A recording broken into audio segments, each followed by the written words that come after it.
Welcome, everybody. I'm Frank Foss, town moderator, town of Natick.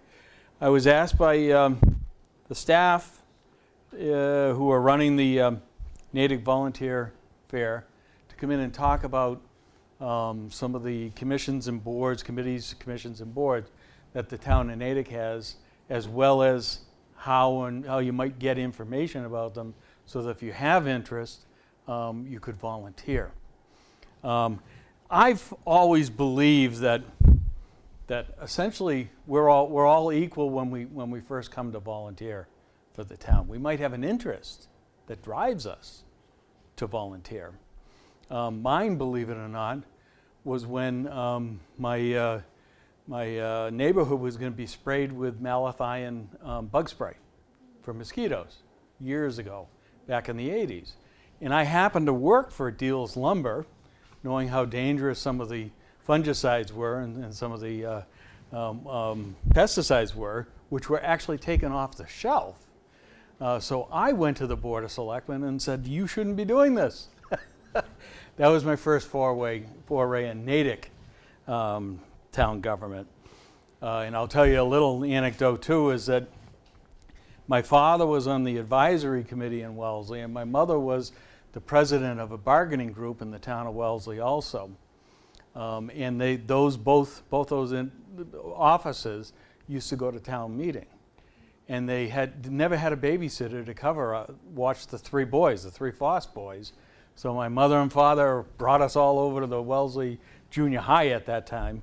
And we would sit in the back and they would do their business and we would play with our toys. So I guess that was my first foray with town government. Town government is really an extension of the Commonwealth of Massachusetts. I want to kind of give a little background because this feeds into the authority of some of the boards and commissions and whatnot.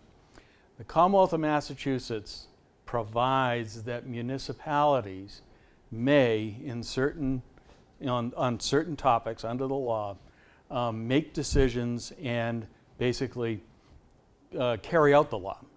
So they cede their authority to the towns. One of them is, probably the most important thing is the property rights.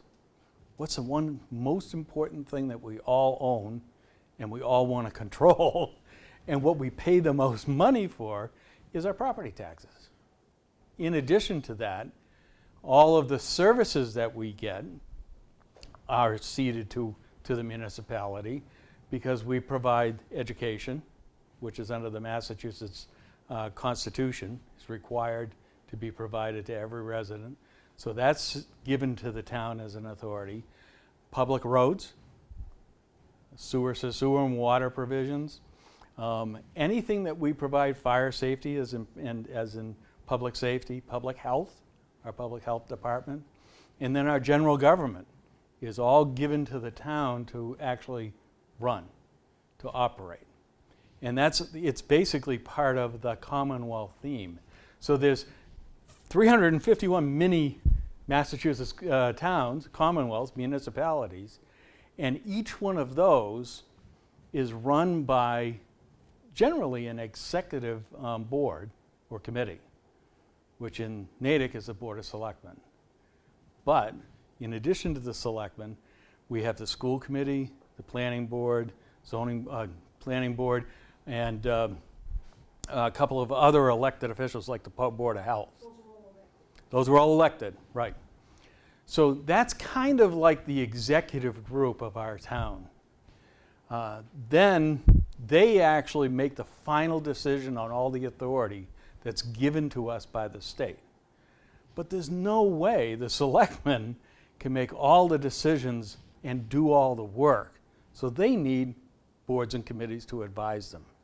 And those are the boards and committees that we're going to talk about here. School departments have building committees, have education foundation grants that they actually get. And they form committees to execute things and to assist them, to advise them so that they can make good decisions. So does the planning board, so do other levels of government, including the legislative body, which is what I preside over, town meeting. We actually in town meeting form committees too. They tend to be what's called ad hoc committees, meaning to say they will deal with one issue and then they'll disband as a general rule. So that authority, to back up to summarize, that authority is provided from the Commonwealth, the state, passed on to the municipalities.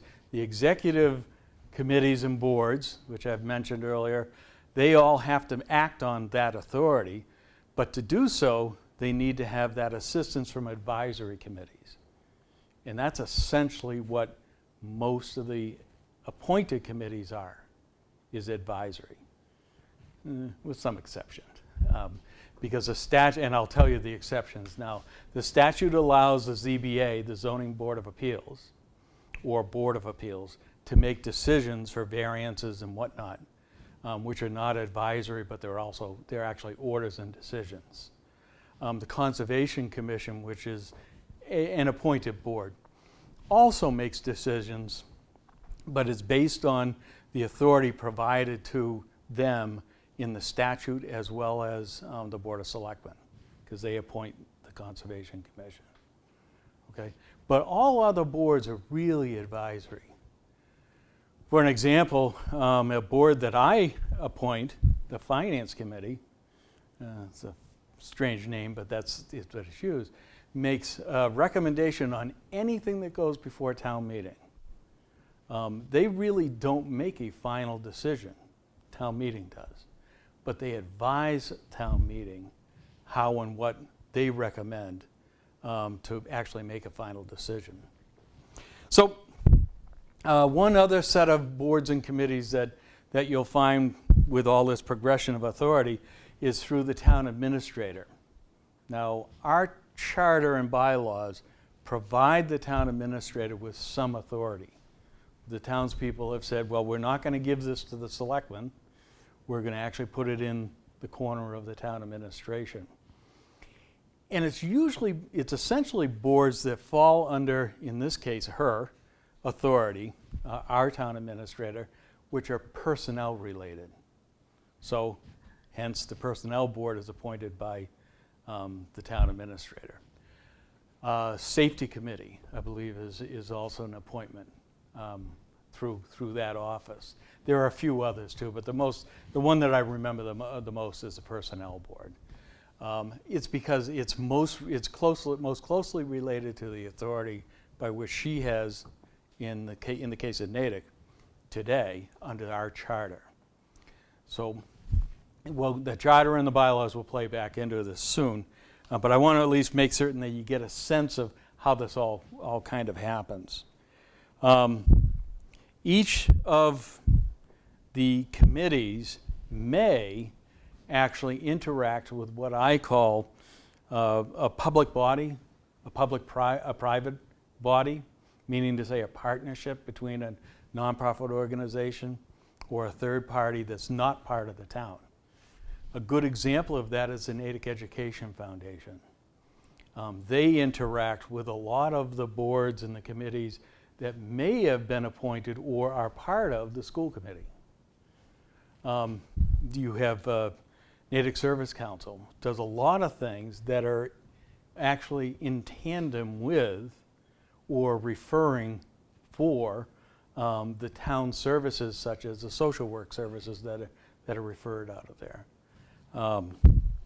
There are a lot of instances like that where nonprofit organizations have fulfilled the needs of what cities and towns can't provide, and they create partnerships to actually help themselves out. Regional transportation authorities are very similar to that too. Yes? Boards have any power to do anything, right? They're just advising. That's one of the main points of the appointed boards, is that they're generally advisory, right? With the exception of, as I mentioned, the Zoning Board of Appeals and the Conservation Commission, they can actually create orders. So when you're looking to volunteer, and I know you all are, also remember that not only are there boards and committees under the town's auspices, but there are also these partnerships that have been created with nonprofit organizations that also do some of the things and interact with town boards. So I've mentioned a couple of committees that are appointed, but I want to go down the list of those that are, so that you get a sense of what are the things that are actually done. And I don't know everything about every committee. I'm first to admit it. So I need to even go back and search and try and find the information of where am I going to find out what the Finance Committee does and who are they? Well, the best resource, in my humble opinion, is the town report. I would suggest that anyone that's interested to try and understand about the committees that are appointed and also what they actually do, you'd probably want to pick up this book. And where do you get it? Town Clerk's Office. It's available there. You can get it during business hours. And I don't know if they charge you for it. They may. I think it's nominal. Yeah.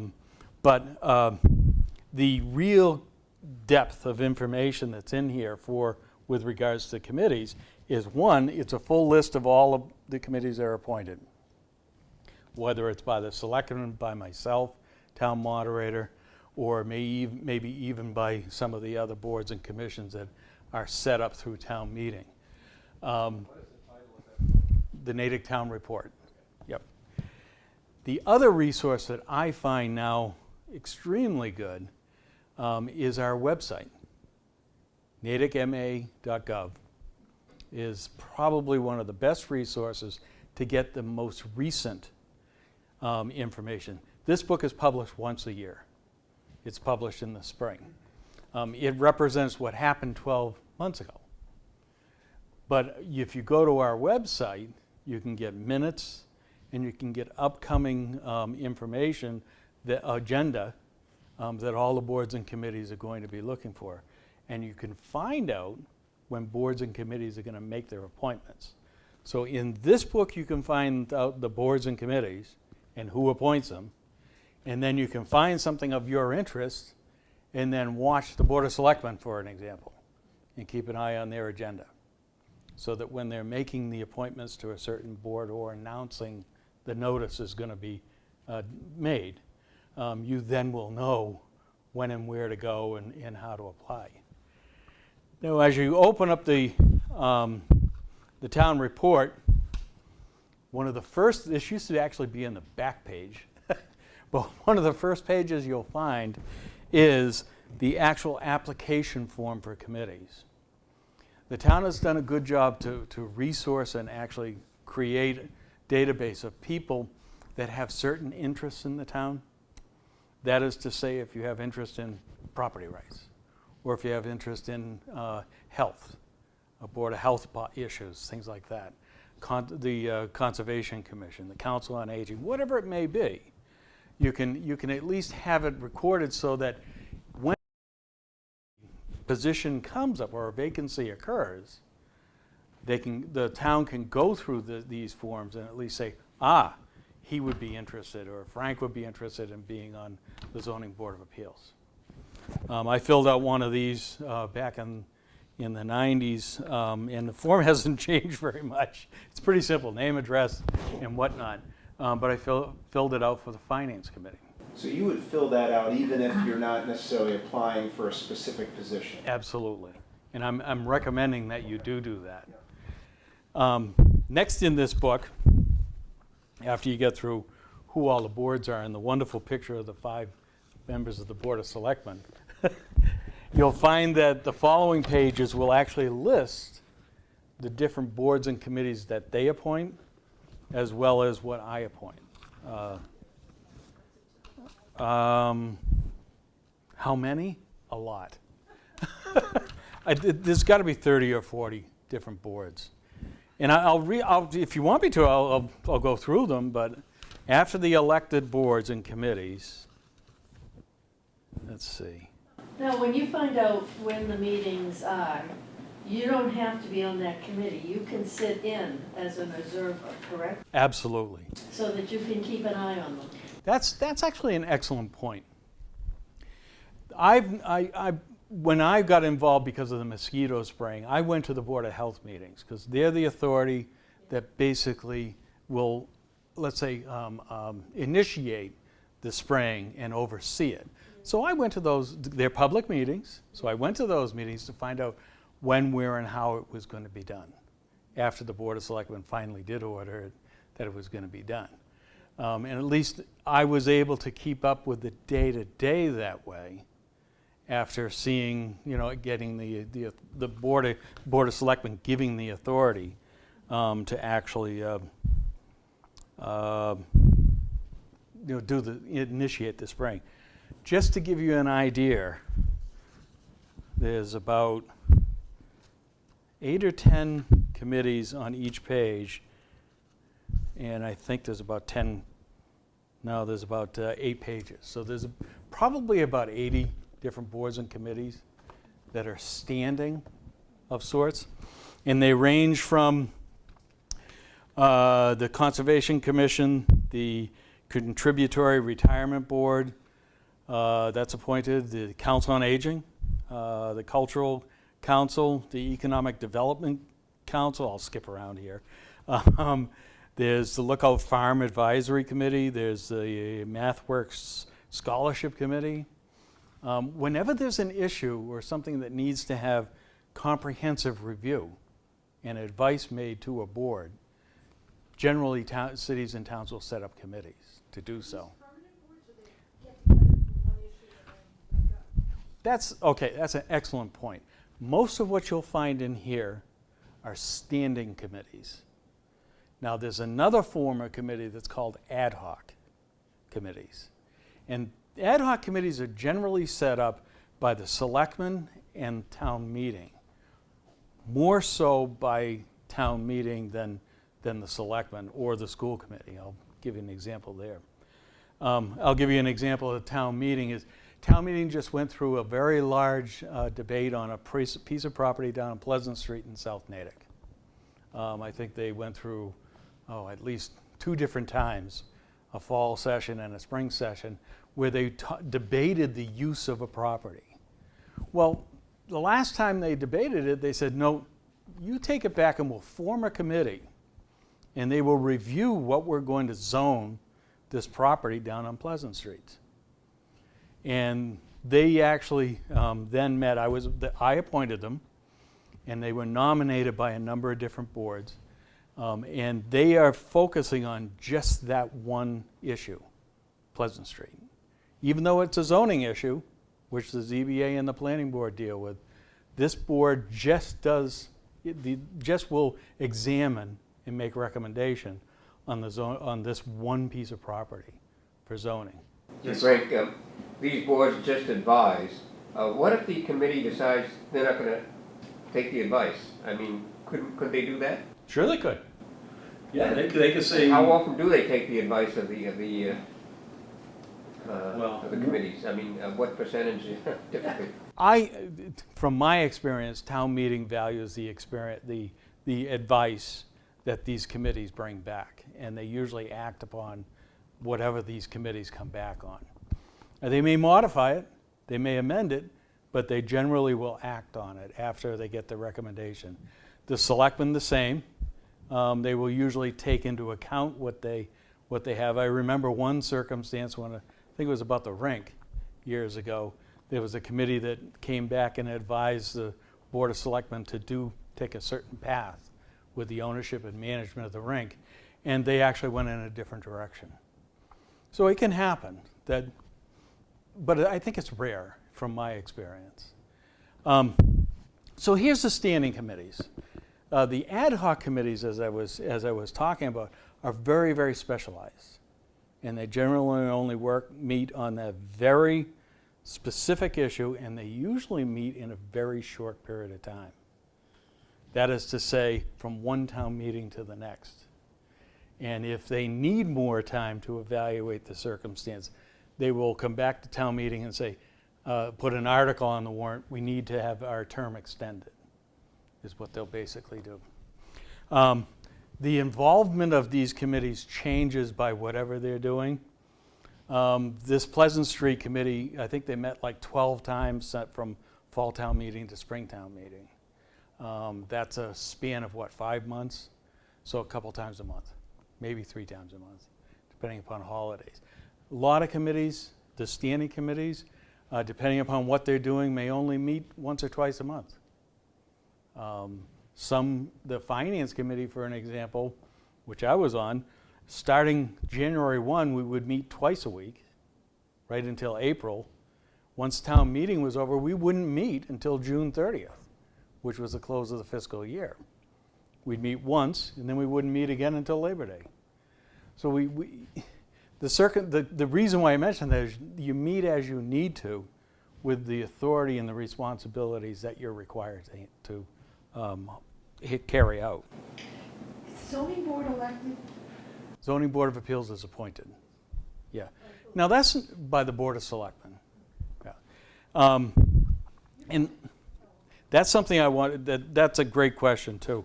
Again, going back to the town report, if you read the report in here by most of the different boards and committees, it will tell you who appoints them. Most of them in here, in this book, are appointed by the Board of Selectmen. If you're looking at building committees and whatnot, they may be appointed by the Board of Selectmen or the school committee based on whatever the building is going to be, whether it's going to be a town-owned building or a school, or it may be a nomination form of appointment where someone from the planning board, someone from the Board of Selectmen, someone from the school committee will then be recommended for by nomination, and then whatever the authority is would make the appointments. That's what often happens with town meeting. So, 22 Pleasant Street, that's, Yes.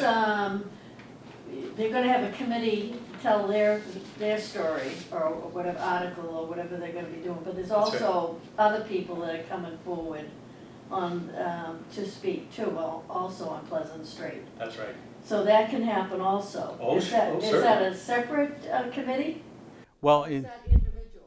in this case, it's a citizen petition. Okay, Someone has recommended to buy that property okay. rather than to rezone it. But could people in the town have their own committee and bring an article forward, or does it have to be an individual? It has to be 10 or more people to Okay. put a question on the warrant. Right. So in essence, aren't they forming a committee It is. by putting the petition on? Correct. Yeah, but it really is not a committee of the town. Okay. It's really a set of people that have signed a petition. It's a little unique to the Northeast and Massachusetts. Yes. Oh, I wish they were. You can cut that out, can't you? No, none of the positions are paid. We're all volunteers.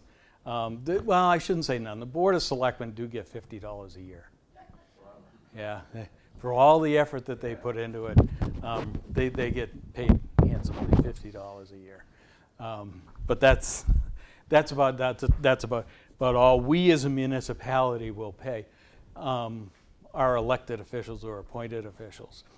When you get into a Class D or E city, you find that councilors and aldermen will get a stipend.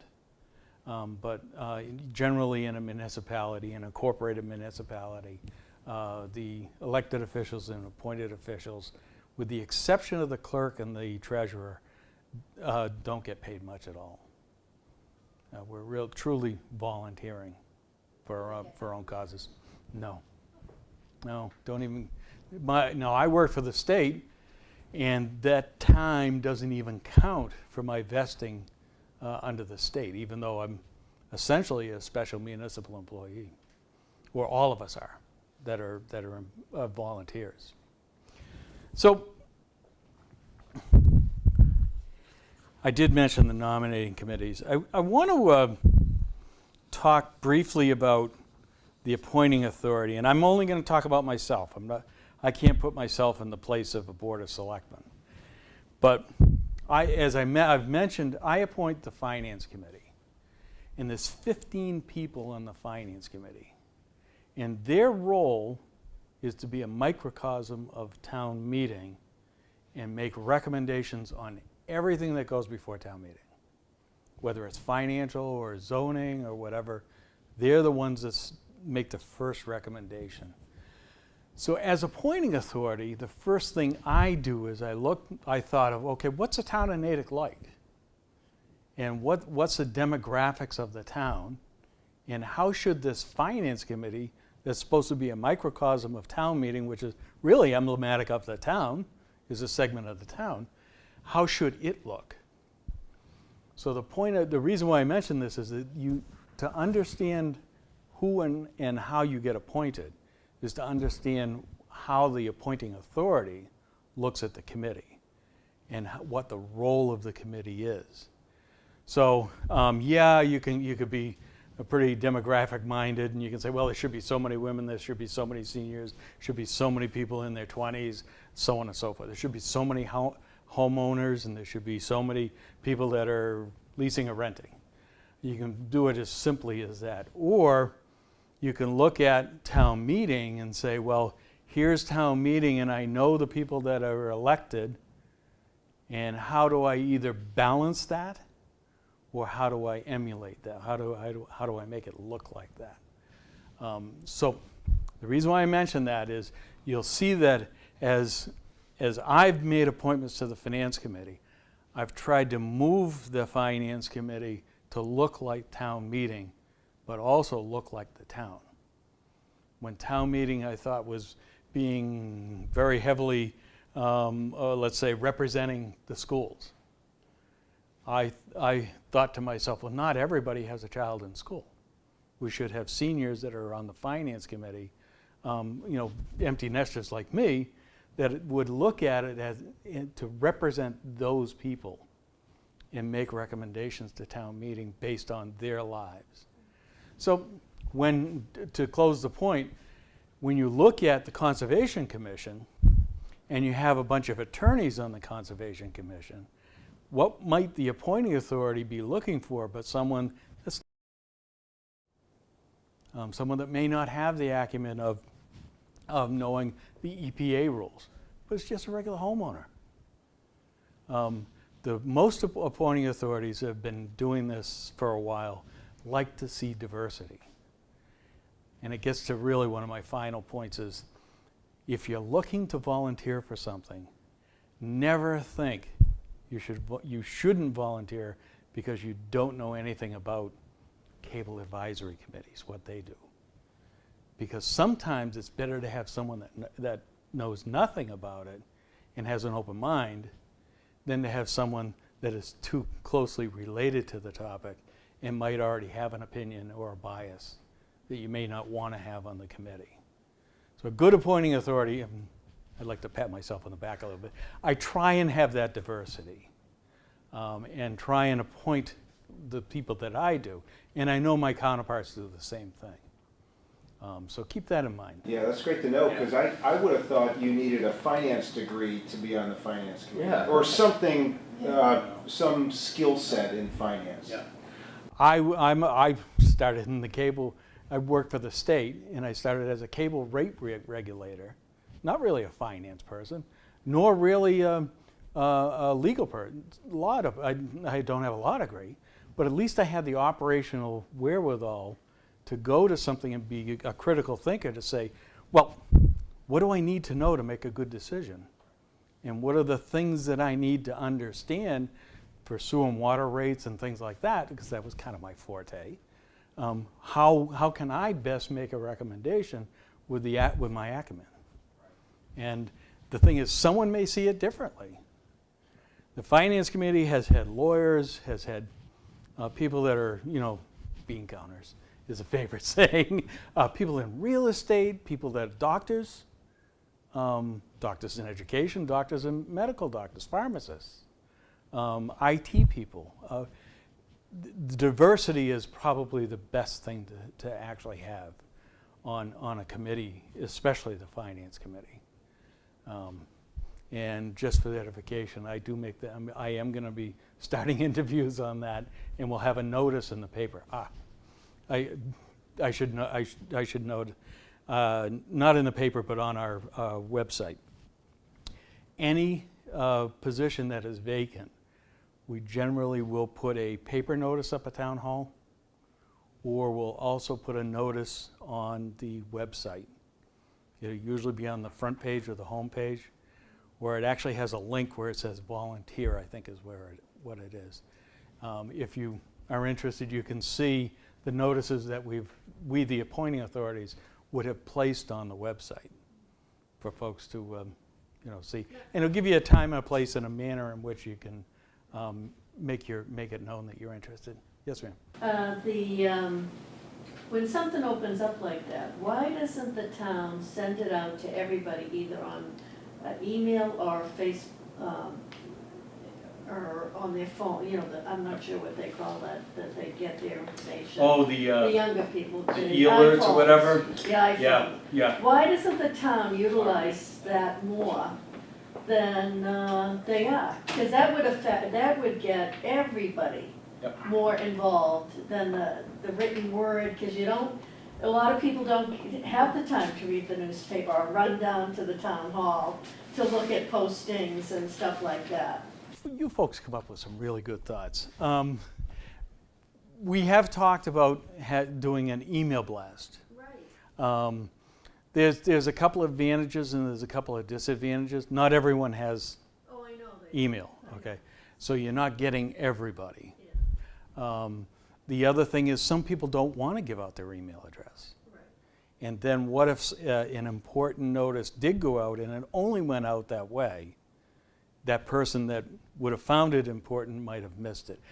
We've done the what ifs, and we do have a capability through the website, and I get the notices when there's something going on, when someone posts a notice for the Conservation Commission or the Planning Board or the Selectmen or the Finance Committee.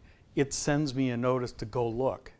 It doesn't send me the notice, but it does send me a notice to say, it's like a red flag email. It's a go to the website and something has been posted. You can get that as a service through the website we have now. Oh, okay. We didn't always have that, and it wasn't as comprehensive as it is now. I do get information on email from, his name's Martin, he's on Conservation, I think. Martin Kessel? Right. Yeah. And I get Yep. Good notifications man. all the time, which I think was, Mhm. wow, that's really bright. Yep. And I'm saying, why aren't the other committees doing those types of things? The Finance Committee actually does do that. I know that Chairman Everett, Jim Everett, does have a list and an email blast that he puts out, but it's generally with people that have requested it Okay. that will do that. Now, under Massachusetts law, I didn't know this until I worked for the state. If someone requests information from a commission, committee, or board of the state, and I believe it's of the town, that they want notices posted by that board or commission, you are required as a board or commission to make them available to everybody that asks for it. So you should be able to go to that board and commission and say, if you have an email blast or if you have a distribution list, I want to be on it. They're not as common in the municipal level, but we used to have a huge list at the cable or the Department of Telecommunications. Then we have bulletin boards in the community senior center, Yep. and why doesn't the town post things that they're lining up for positions down here Mhm. as well as the town hall? You need to talk to the town administrator as well, or actually I would contact Deputy Town Administrator Chenard. I know Bill's gonna kill me for this now, no. I think Bill Chenard would probably be the best person to talk to. I would direct you to him. I'll bet he could probably assist in getting that done. It's a good idea. Because they Great could have a recommendation. bulletin board just for committees, and, because you don't want them confused with other things that are being bulletin. The town just changed website providers. You may or may. And I think it's doing better than it was. The information used to get a little stale in the old site. Yeah, is this Um, Natick, NatickMA.gov. yeah. Yeah, Okay. and there's I'll a look at it again. there's a woman who is administrating it, Yep, and she's doing a very good job. oh, okay, So I think it's gotten much better. yeah. And But- Selectman Ostroff has been, But you are right, there's a Integral. lot, especially seniors and probably younger people that can't afford the internet. Yep. So that this would be a place where people could come and see postings. Right. It's hard to park downtown, we have Yes. parking out here. Yep.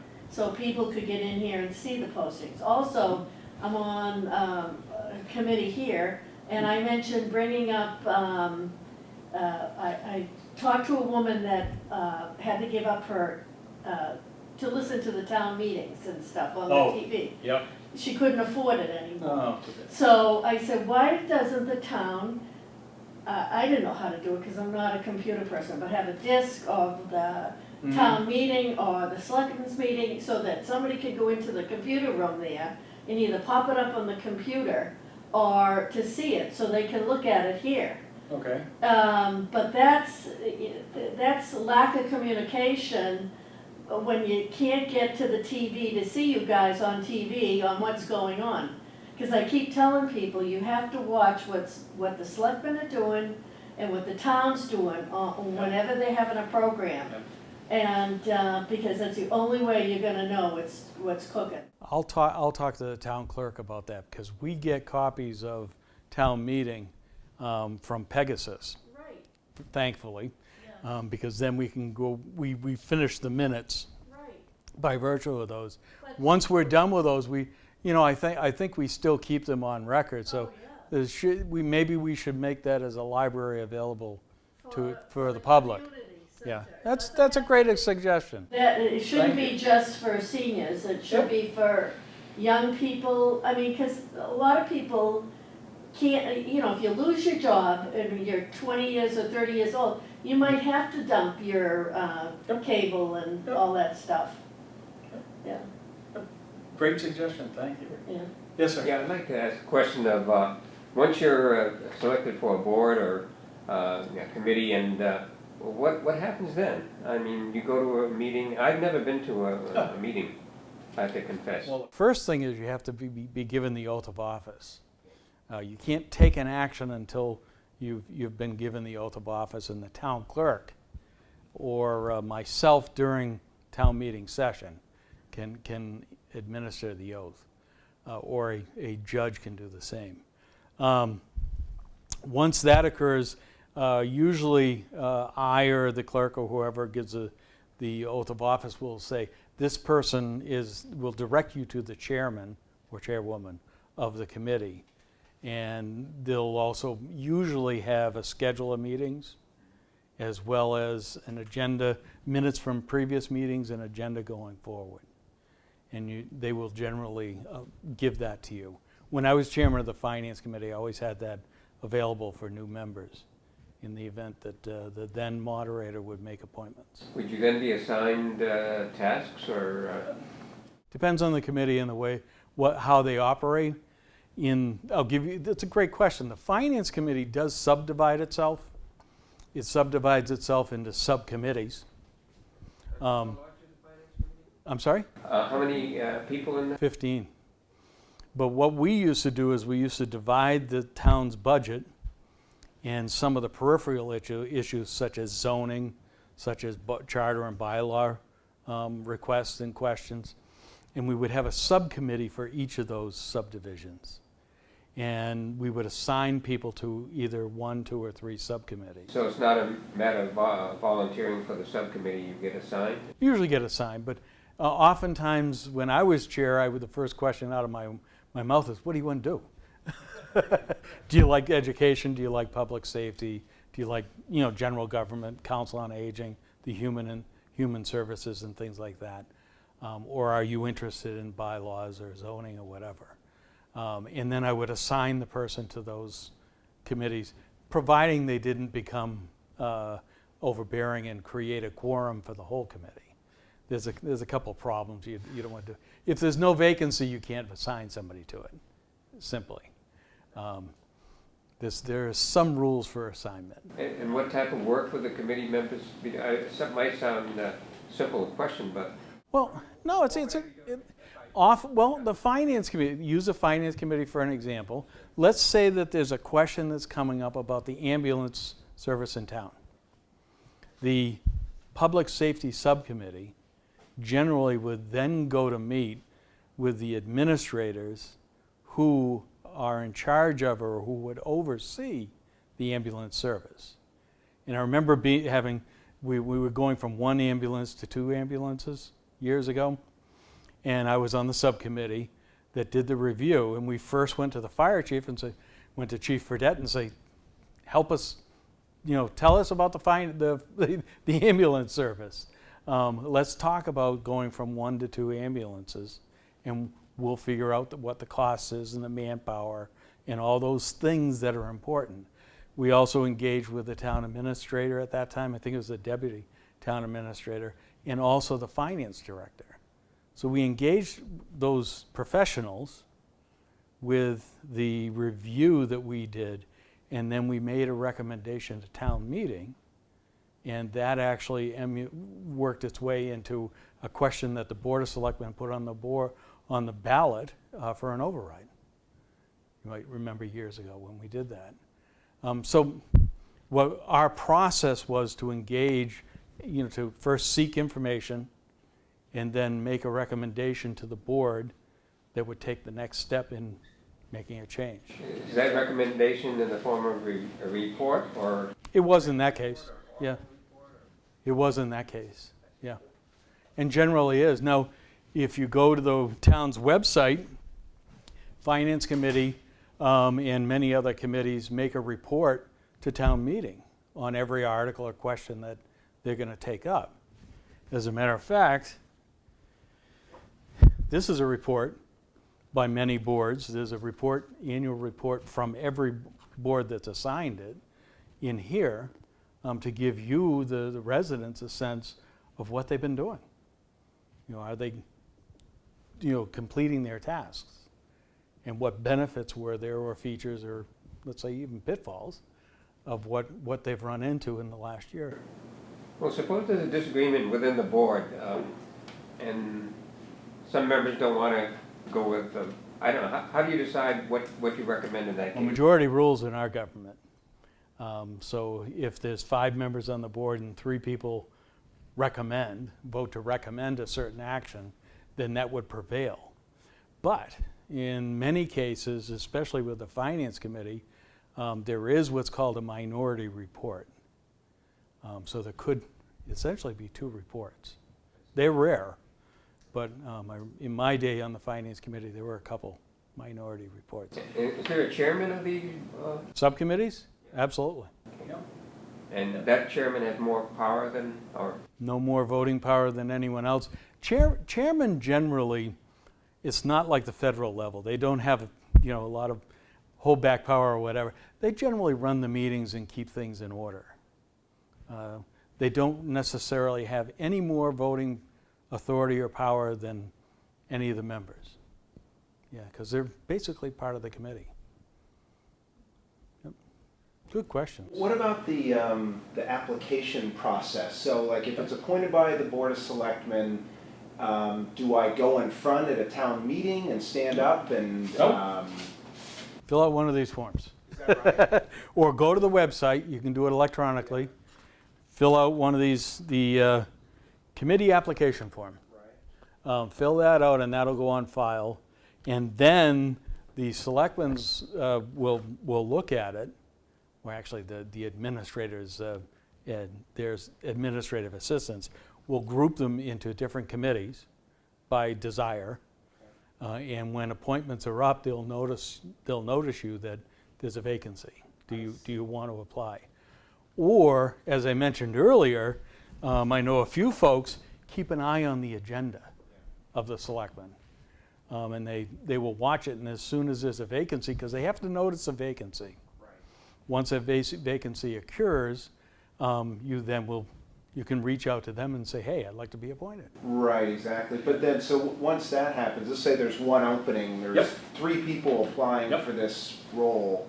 How does that, They have a public vote is that right? Yes. At the meeting? at a meeting Okay, of the Board of Selectmen. okay. Yep. Right. School committee does it the same way. I basically I hold a public meeting to interview, but I'm a single person. I don't have to have a meeting beyond that. I just then notice of the appointments. Okay. Yeah. The finance committee, I usually have more people applying than those seats that are open. There's 5 open every year.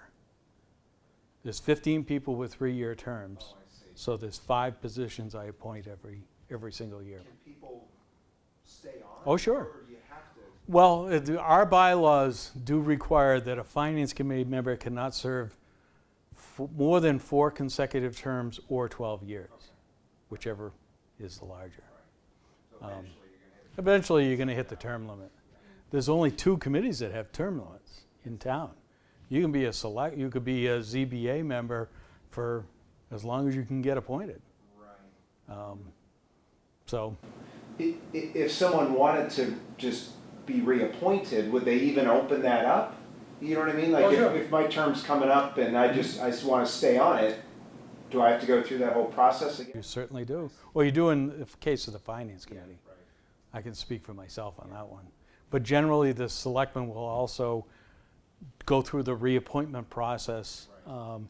And quite frankly, 9 times out of 10, if there's 5 people that are on the finance committee and the 5 of them are good standing members, they show up, they attend, they engage, they'll normally be reappointed by myself.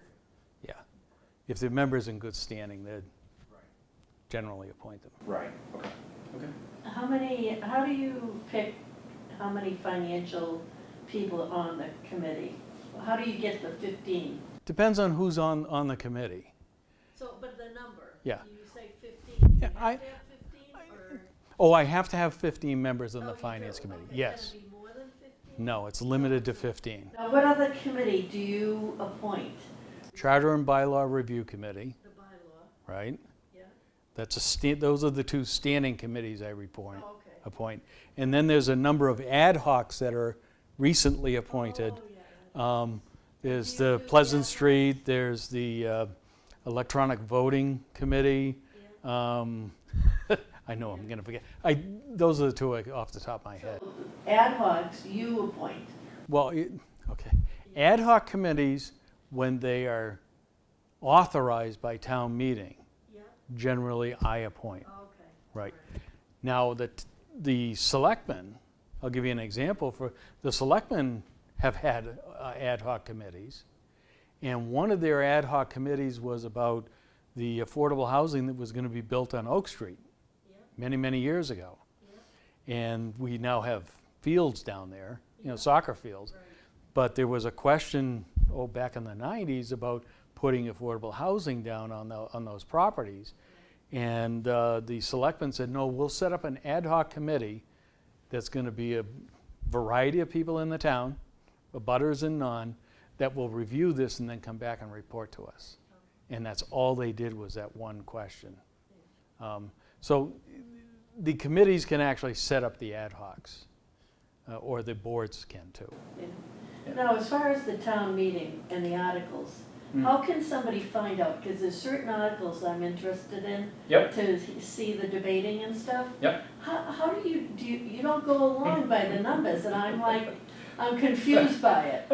We start out going 1 through the end, Okay. but oftentimes the sponsors can only be there on certain nights.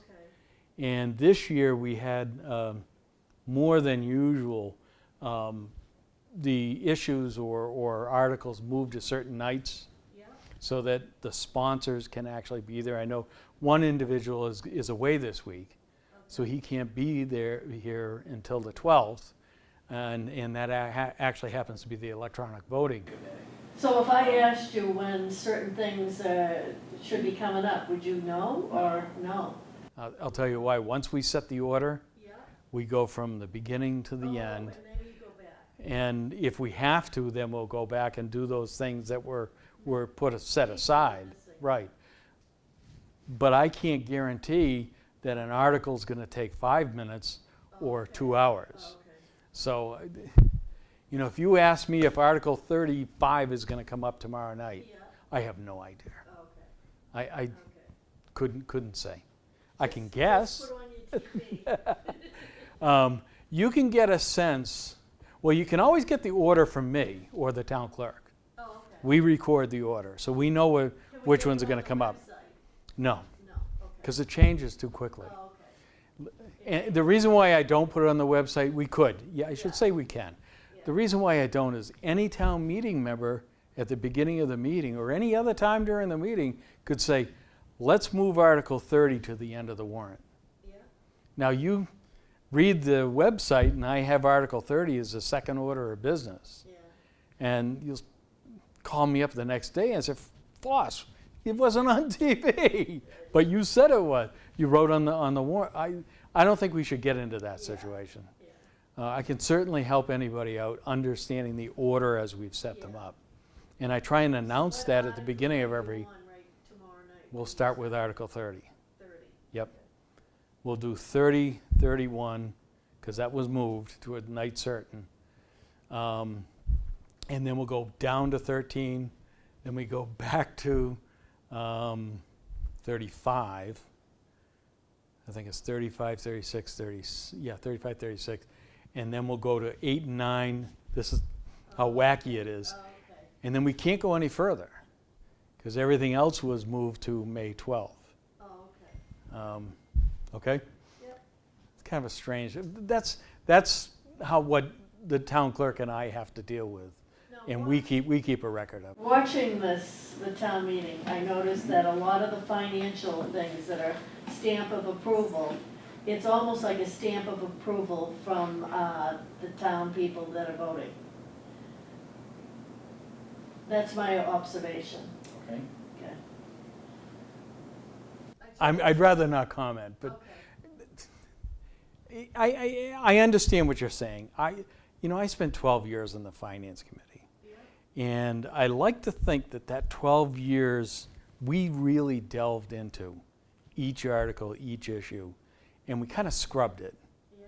And we kind of really went. If you ever watch the Finance Committee meetings, my wife used to say it's like watching grass grow sometimes. Yeah. But we really do take our time. watching paint dry, things like that. But we really did get into them and try and understand them, and then give town meeting in those books Yeah. the Finance Committee recommendations, the highlights, the important issues. And after doing that, we hope that after the sponsor speaks to the article, town meeting's got all the information that it needs to make a decision. Okay. Doesn't always. Sometimes we go through $4.5 million in 2 hours of capital issues like we did the other night. All right. We hope, everybody hopes in the Finance Committee and the administration and the leadership that we've given town meeting the information to make the decision. Whether it's perceived to be a rubber stamp or a real quick stamp of approval is, fair game. That's your perception. But a lot of work goes into getting there. Okay. And that's the point that I kind of hang my hat on and say, geez, we worked hard to get here. It shouldn't take us 2 hours to decide to buy a pickup truck. It has. I've been there. But that's also governance. Yeah. That's what we're all about. Is that a member of town meeting or even anybody from the public could stand up and say, "Why are you doing this?" and really debate for 10 minutes, if not more, of an issue anytime they want. Now, do you go to the high school or middle school and discuss all this, like what you've been discussing with us, so that it gets the feed to the kids on what town government is? I've been asked in the past a couple of times to speak to some youth groups, yes. Yeah. Because they're Not particularly the middle school or the high school, but Yeah. it's been interested kids, youngsters Yeah. in government, youngsters that are interested in government. Because the way they have it set up in Boston, where Senator Kennedy's, they're gonna have kids come in there and make School of off Government? like, Yeah, they're going to be like senators on the floor Mm-hmm. to discuss, I didn't know if you ran stuff like that at the high school. No, I don't. We, when I first started, it was under Town Clerk Maloney. Honorina and I invited the youth groups to come in at the high school and middle school. And a number of kids came. Yeah. And we said, just come for a half an hour. Yeah. Or watch how we do do the voting, how we do certain things. And you'll probably get an idea of what local government really is. And you know what? Go to certain meetings. Go to a zoning board of appeals. Or any of the committees. Go to any of the committees or It's boards. open to Yeah. everybody. The selectmen and the school committee, we see them all the time. Yeah. And they're on television. No, Right. not to disparage them at all. Or Right. the finance committee, not to put them, but go to a board of health meeting. Yeah. And you'll see how a few volunteers in our town, 4 or 5 or 6 people, really do get into these issues. And they do protect our rights for within the scope of what they're doing. Yeah. They really do a great job. But you'll be surprised at the goings on. Doesn't the zoning board, nobody advises the zoning board, do they? They're an independent board of their own. Yeah, Of the, they don't take on committees. not that I'm aware of. So in other words, they're elected, they have to really have a background in this, builders or something, don't they? Not really. No, I know. I went to a zoning meeting, it was big. I know one guy years ago that was a barber, who was on the Zoning board? was on the zoning board of appeals, and then he was an assessor. So there's something to say about government. Government is not hard to understand. It's extremely hard to do right. It's easy to understand. Another way of saying it. It's easy to understand government. It's very hard to do correctly. Well, I was amazed. To the point, you could. Yeah, I hope you don't mind if I sit down. You can be a barber. No, the whole neighborhood went to a zoning board meeting, I didn't Well. think we had a chance and we won. Yep. But I didn't know the background of anybody on the zoning board. When they made the decisions, I thought they had some superior knowledge. Oftentimes, well, I will admit, oftentimes the ZBA are people who are attorneys, practice property law, things like that. There was a woman who had been on the Zoning Board of Appeals who was a human relations specialist. What does that have to do with Zoning Board of Appeals? She had an acumen, she had a way of looking at things, evaluating things, and understanding things, and it was the selectmen reappointed her for a number of times, and she was on the Zoning Board of Appeals for years. So, yes, the realtors, builders, and attorneys are generally folks that are appointed to ZBAs. Would a builder be a conflict of interest? Could be. Yeah, they'd have to recuse themselves. Yep. If they had business before them, sure. Or had in the past. Or an association, sure. When you do go to volunteer, I know you all will, but I will highly recommend, you just reminded me of something, highly recommend that you get the open meeting law and rules from the clerk, as well as the conflict of interest rules. Shouldn't stop you in any way from being a volunteer, but you should certainly understand what the rules are so that you don't trip up. Okay? Thank you very much. Great questions. Yeah. Appreciate your information. And we're at about an hour. Good deal. Thanks much.